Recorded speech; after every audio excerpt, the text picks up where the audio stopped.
coming at you live again with part 2 of my mastering G major and E minor licks. This part 2 in the series covers the second chord progression in my G major, E minor backing track. And again, I'll include a link for the backing track and part 1 at the end of this video. So what's going on here?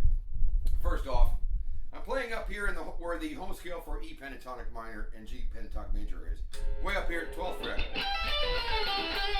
But instead of using the pentatonic or blues scale, I'm using the G major, E minor diatonic scale, which is this. And that's all I'm using. You can see on the diagram here, I've got it here. On the high E, I've got 15, 14, 12. B string, 15, 13, 12, and then the G, I'm playing 14 and 12, and that's it. Now, there's a bigger version of the scale that you'll find in part 1 that I'm not using at all, but in my mind, all of that stuff exists, and I have lines and ideas based on all of this, and I use different ones depending on the genre, and the feel of the song. But the big scale's got 3 notes on the string, so let's talk about that real quick. On the low E, 10, 12, 14. On the A, same thing, 10, 12, 14. Excuse me. On the D, 10, 12, 14.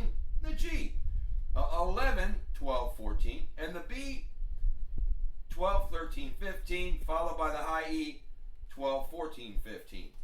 You can check out part 1 where I discussed that briefly. Okay.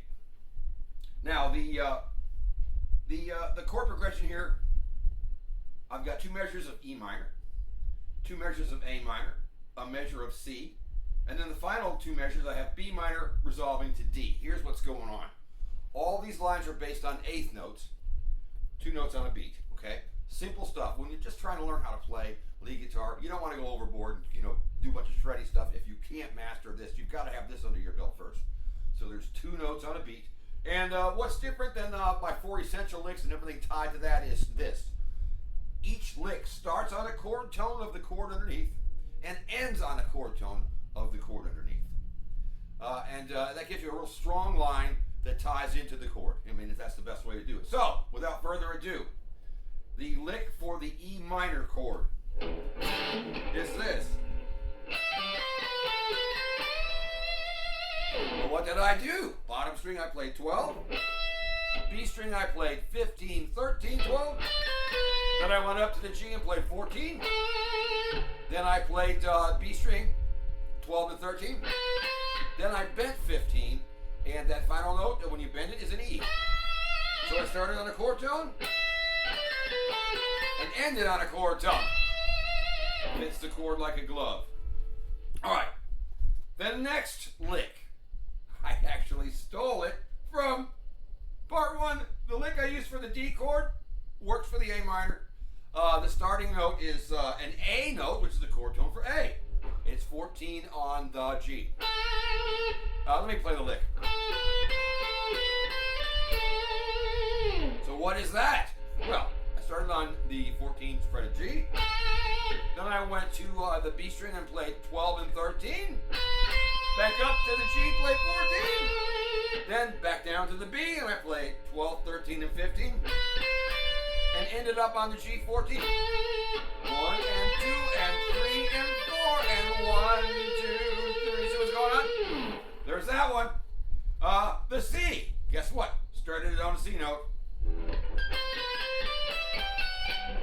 Let me do it again.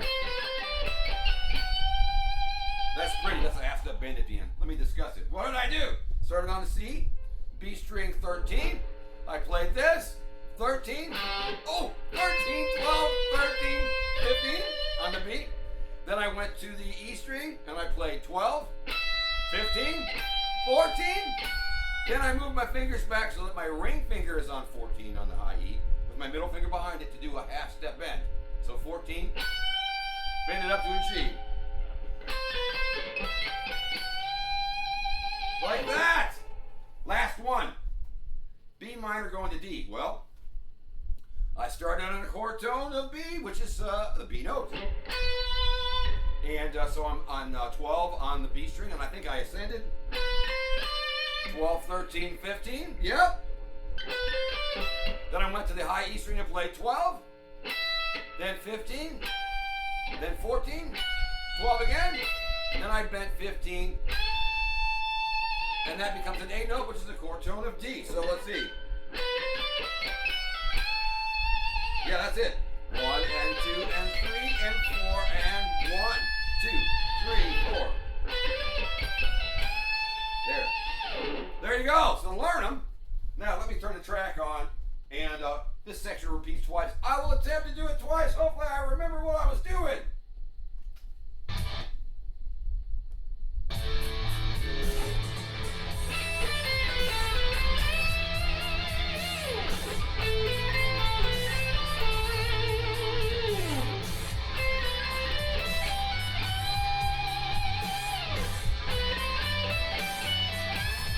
Here we go again.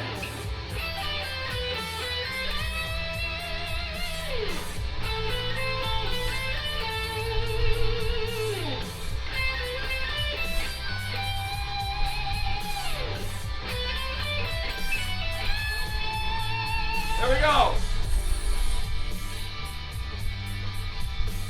All right.